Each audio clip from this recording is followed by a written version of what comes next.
প্রিয় ডুমুরিয়া ফুলতলাবাসী, আপনারা জানেন একটা দল টাকার বস্তা নিয়ে নির্বাচন করতে নেমেছে, কালো টাকা নিয়ে নির্বাচন করতে নেমেছে।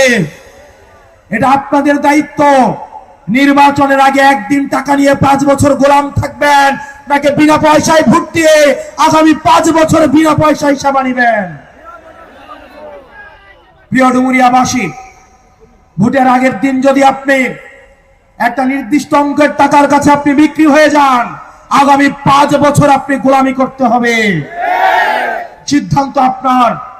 ভোটের আগে আপনি যে মালিক আছেন, প্রার্থীরা আপনাদের পায়ে পায়ে ধরছে, আপনারা চান কিনা ভোটের পরে আগামী 5 বছরও প্রার্থীরা আপনাদের কাছে পায়ে পায়ে যাক?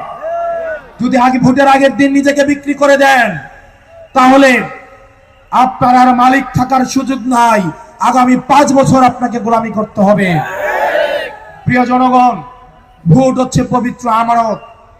এই ভোটাধিকার, এই ভোটের অধিকার অর্জনের জন্য আমাদের সাব্বিরকে শহীদ হতে হয়েছে, ইয়ামিনকে শহীদ হতে হয়েছে, ইয়াকুবকে শহীদ হয়েছে, শত সহস্র সন্তানকে শহীদ হতে হয়েছে। তাদের রক্তের কসম, আপনারা আবার টাকার বিনিময়ে ভোট দিয়েন না, আল্লাহর আরশ কেঁপে উঠবে। এই ভোট হচ্ছে পরিবর্তনের ভোট। এই ভোটের মধ্য দিয়ে আমরা স্বৈরতন্ত্র ব্যবস্থার পরিবর্তন করতে পারবো।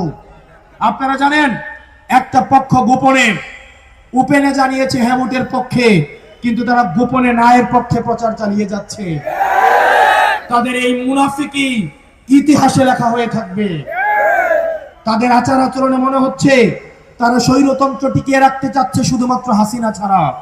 তাদের কাছে স্বৈরতান্ত্রিক ব্যবস্থার বিচার ব্যবস্থা ভালো, স্বৈরতান্ত্রিক ব্যবস্থার মিডিয়া ভালো, স্বৈরতান্ত্রিক ব্যবস্থার ব্যবসাপাতি ভালো, স্বৈরতান্ত্রিক ব্যবস্থার এক্সিকিউটিভ ভালো, স্বৈরতান্ত্রিক ব্যবস্থার পুলিশ ভালো, কেবলমাত্র হাসিনাই ভালো ছিল না। আমরা হাসিনার যেমন পরিবর্তন চেয়েছি, একই সাথে হাসিনার ব্যবস্থারও পরিবর্তন চেয়েছি। এই হাসিনা ব্যবস্থার যদি পরিবর্তন পেতে চান, তাহলে আপনার অবস্থান অবশ্যই গণভোটে হের পক্ষে থাকতে হবে।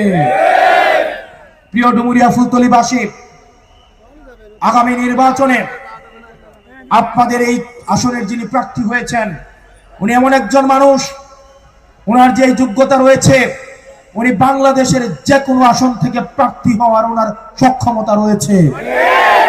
বাংলাদেশের 300 আসনের যে কোনো আসনে প্রার্থী হলে উনি সেখান থেকে জিতে আসার সক্ষমতা রয়েছে। মিয়া গোলাম পরওয়ার সাহেব